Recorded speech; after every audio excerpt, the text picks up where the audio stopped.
Businesses running Microsoft 365 can use their own data types in Excel.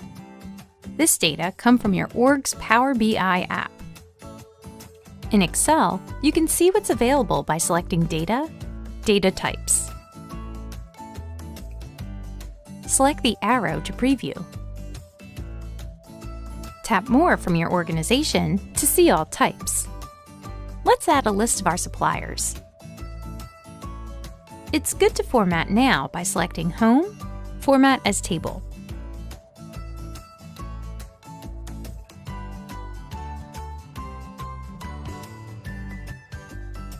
Then select Data, Suppliers.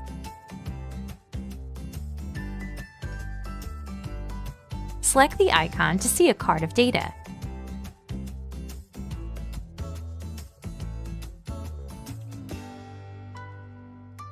Select the first column, and the Insert Data icon appears, showing the data you can add, like contact name.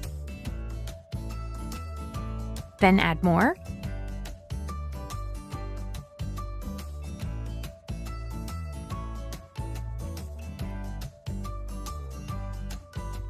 and format to get your data looking just right.